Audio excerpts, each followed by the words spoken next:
Hello, everyone. Welcome back to our channel, U.S. Immigration. We hope you're doing great. In this video, we're going to talk about ICE arrests 65 undocumented immigrants in 4-day sweep in Connecticut. In a recent enforcement operation, U.S. Immigration and Customs Enforcement conducted a 4-day sweep across Connecticut, targeting undocumented immigrants with prior criminal convictions or pending deportation orders. The video reflects the agency's ongoing focus on immigration enforcement at the state level. If you are interested in this topic, please pay attention and watch the video through to the end to get all the information. Please hit like and subscribe, and don't forget to push the notification bell for an upcoming video.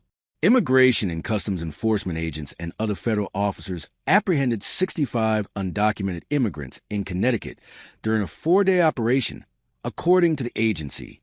Dubbed Operation Broken Trust, the sweep netted 29 people who have been convicted or charged in the U.S. with crimes, including kidnapping, assault, weapons violations, drug offenses, and sex crimes, according to ICE.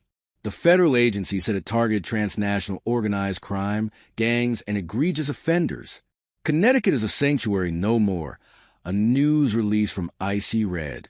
The operation involved ICE Boston's Hartford Field Office, the FBI, U.S. Marshals Service, U.S. Drug Enforcement Administration, and the Bureau of Alcohol, Tobacco, Firearms, and Explosives.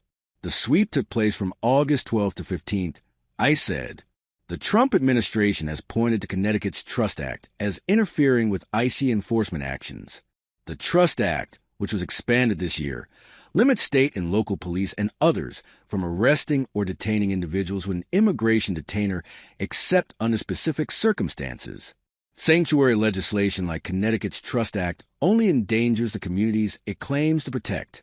Such laws only force law enforcement professionals to release criminal alien offenders back into the very communities they have already victimized.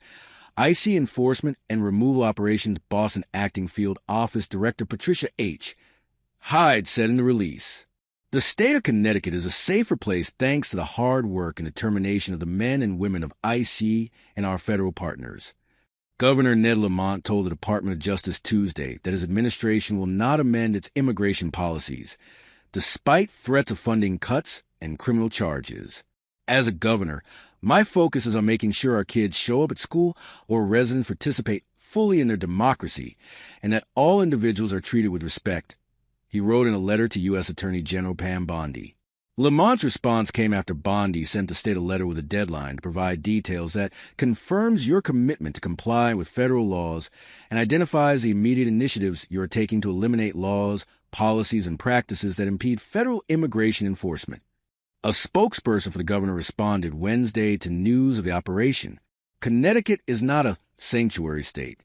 That term has no legal definition, and it is not an accurate description of our laws and practices," Rob Blanchard said. Labeling Connecticut as sanctuary ignores the reality that our approach mirrors that of many other states that have adopted clear rules for cooperation with federal immigration authorities. As this action proves, nothing in Connecticut law prevented immigration officials from conducting these enforcement efforts, contrary to their own agency's assertions. Connecticut House Minority Leader Vincent Candelora released a statement Wednesday about the ICE sweep. "I applaud ICE's successful operation targeting and removing criminals from our communities. This enforcement action against individuals who have been involved in serious offenses, including kidnapping, assault, drug crimes, weapons violations, and sex crimes, demonstrates the importance of prioritizing public safety. However, this operation also highlights an outrageous disconnect between federal enforcement priorities and state policies that provide sanctuary for individuals with extensive criminal histories, including members of transnational gangs. Connecticut residents want and deserve leadership that puts their safety first by working cooperatively with federal authorities to ensure that those who pose threats to our communities are captured and removed." Senator Stephen Harding and Rob Sampson issued the following statement. "Good. This is excellent news. Connecticut streets are now safer. Violent offenders are now in custody. The federal government clearly has taken note of Connecticut's super sanctuary policies, even though Governor Lamont and Democrats really don't want the term sanctuary state applied to our state.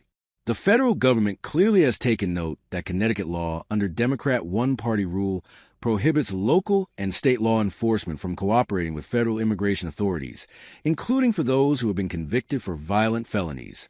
Some examples: contamination of water supply or food supply for terrorist purposes, damage to public transportation property for terrorist purposes, strangulation, assault of an elderly/blind or disabled person in the second degree with a firearm. So we thank IC and U.S. Attorney General Pam Bondi for their focus on Connecticut and their diligence in making Connecticut streets safer. Connecticut Republicans will continue to stand for law and order, and we will continue to stand with victims of violent crime. The arrests have drawn mixed reactions, with supporters calling it a necessary step for public safety, while critics argue it disrupts families and communities. The sweep highlights the continuing debate over immigration enforcement in the U.S. That is all for today in this video. What are your thoughts on this? Please let us know in the comments section below. Thanks for watching the entire video. Hopefully, the information is useful to you. See you later in the next video. Till then, take care